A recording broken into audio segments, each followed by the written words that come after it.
جتنا احسان میرے آقا صلی اللہ علیہ وسلم نے عورتوں کے اوپر کیا ہے، میرا خیال ہے اتنا احسان کسی اور پر نہیں ہے۔ میری بچیوں کو یہ چاہیے کہ یہ سوچیں کہ ہمارے ساتھ کیا سلوک کیا جاتا تھا۔ آج اگر ہمیں عزت کا تاج دیا ہے تو وہ سرکار دو عالم صلی اللہ علیہ وسلم۔ قرآن مجید فرقان حمید میں اس کی منظر کشی کی ہے۔ وَإِذَا بُشِّرَ أَحَدُهُمْ بِالْأُنثَىٰ ظَلَّ وَجْهُهُ مُسْوَدًّا وَهُوَ كَظِيمٌ، کہ جب کسی کے ہاں بچی پیدا ہوتی تھی اس کے ہاں صف ماتم بچھتا تھا، لوگ افسوس کرنے آتے تھے، اوئے تیرے ہاں بچی پیدا ہوئی ہے، صف ماتم بچھتا بچی کی پیدائش پر۔ بلکہ یہ تو آپ نے کئی مرتبہ سنا ہوگا کہ وہاں پر باقاعدہ وہ جگہ بھی مجھے دیکھنے کا اتفاق ہوا جہاں بچیوں کو زندہ دفن کیا جاتا تھا۔ بچی کو اپنے لیے مصیبت سمجھا جاتا تھا، اپنے لیے آر سمجھا جاتا تھا۔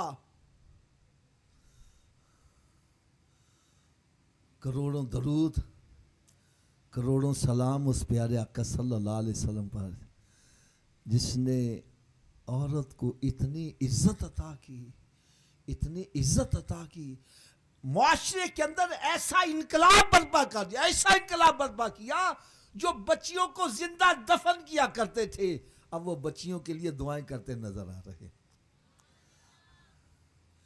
میرے آقا صلی اللہ علیہ وسلم نے ارشاد فرمایا جس کے ہاں اللہ تعالیٰ 3 بیٹیاں عطا کرے، 3 بیٹیاں عطا کرے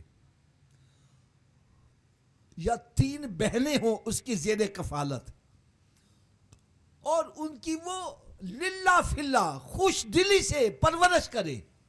خوش دلی کس کو کہتے ہیں؟ خوش دلی کس کو کہتے ہیں؟ یہ نہیں کہ گھر میں بیٹا بھی ہے اور بیٹی بھی ہے اور بیٹے کے لیے اچھا پھل اور بیٹی کے لیے اچھا پھل نہیں، بیٹے کے لیے اچھے کپڑے ہیں، بیٹی کے لیے مارے ہارے نہیں، خوش دلی سے۔ فرمایا جو بندہ اپنی 3 بیٹیوں یا 3 بہنیں جو اس کی زیر کفالت ہے ان کی خوش دلی سے پرورش کرے اور پھر جب وہ جوان ہو جائے تو للہ فی اللہ ان کی شادی کر دے، فرمایا قیامت کے روز یہ تینوں بیٹیاں رب تعالیٰ سے جھگڑا کریں گی اور اپنے باپ کی بخشش کروا لیں گی۔ یہ عورتیں ماں باپ کے لیے بخشش کا ذریعہ بن گئی۔ تو وہ صحابہ کرام علیہم رضوان جو اسلام میں داخل ہونے سے پہلے اپنی بچیوں کا زندہ دفن کرتے تھے اب وہ دعائیں کر رہے ہیں،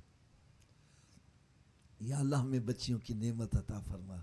ایک صحابی کھڑے ہو گئے، یا رسول اللہ صلی اللہ علیہ وسلم میں تو پہلے بچیوں کو زندہ دفن کیا کرتا تھا، اب میرے دل میں خواہش ہے اللہ تعالیٰ مجھے زیادہ بچیاں عطا کرے، لیکن اگر ہوں ہی 2 پھر میرا کیا بنے گا؟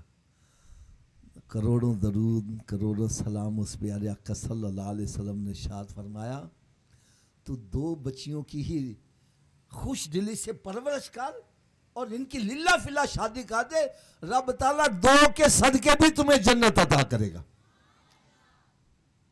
ایک اور کھڑے ہو گئے، یا رسول اللہ صلی اللہ علیہ وسلم اب دل میں خواہش ہے میرے ہاں زیادہ بچیاں پیدا ہوں لیکن رب تعالیٰ دے ہی 1، پھر میرا کیا بنے گا؟ تو میرے آقا صلی اللہ یعنی اس سے آپ اندازہ کریں کہ صحابہ کرام جنت کے کتنے طلبگار تھے، کتنے حریص تھے ہمیں جنت مل جائے، ہمیں جنت مل جائے۔ آج دکھ والی بات ہے، آج ہمیں کوئی جنت کا کوئی عمل بتلاتا ہے، نماز پڑھو گے جنت ملے گی، ہم اس کو اہمیت نہیں دیتے۔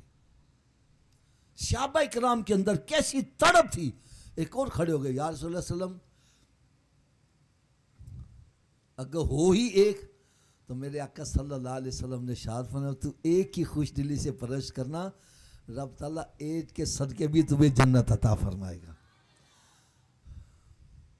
ایک اور کھڑے ہو گئے، یا رسول اللہ صلی اللہ علیہ وسلم میرے دل میں بڑی خواہش ہے اللہ تعالیٰ مجھے بیٹیاں عطا کرے، زیادہ دے، لیکن ہو ہی کوئی نہ، کیونکہ یہ کون عطا کرنے والا ہے؟ ہو ہی کوئی نہ، پھر کیا بنے گا؟ تو میرے آقا صلی اللہ علیہ وسلم نے ارشاد فرمایا جس کا کوئی نہیں ہے اس کا میں محمد جو موجود ہوں. نبی پاک صلی اللہ علیہ وسلم نے عورت کو وہ عزت عطا کی.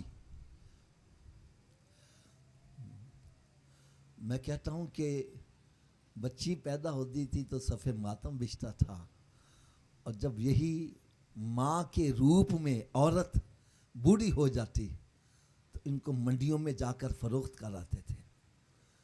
لیکن سرکار دو عالم، میں کہتا ہوں کروڑوں درود کروڑوں سلام اس پیارے آقا سے، جنہوں نے جنت کو ہی کھینچ کے ماں کے قدموں میں لا کے رکھ دیا.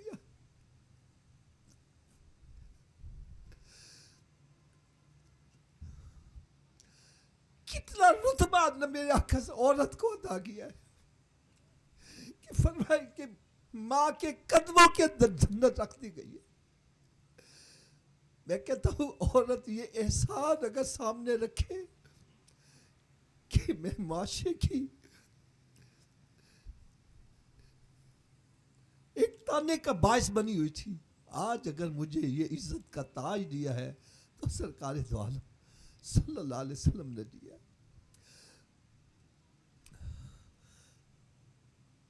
اگر ہم سرکار صلی اللہ علیہ وسلم کے احسانات کو سامنے رکھ لیں، اگر سچی بات پوچھے تو آج اگر ہم زندہ ہیں تو سرکار کے صدقے سے زندہ ہیں، ورنہ قرآن و حدیث کا مطالعہ آپ کر کے دیکھیں. پہلی قوموں کے اندر ایک ایک برائی پائی جاتی تھی. جو کم تولتے تھے زنا نہیں کرتے تھے، جو زنا کرتے تھے کم نہیں تولتے تھے. ایک ایک برائی ان پر عذاب آتا، قوموں کی قومیں تباہ و برباد کر دی جاتی. لیکن آج ساری قوموں کے گناہ اکٹھے کیے جائے اس سے بھی زیادہ ہمارے اندر گناہ پائے جاتے ہیں. لیکن اگر عذاب نہیں آ رہا تو یہ نبی پاک صلی اللہ علیہ وسلم کے صدقے سے کہ قرآن مجید فرقان حمید میں رب تعالیٰ نے ارشاد فرمایا وَمَا كَانَ اللَّهُ لِيُعَذِّبَهُمْ وَأَنْتَ فِيهِمْ، فرمایا میرے پیارے حبیب صلی اللہ علیہ وسلم میں ان پر عذاب کیسے نازل کروں جبکہ تو ان میں موجود ہے.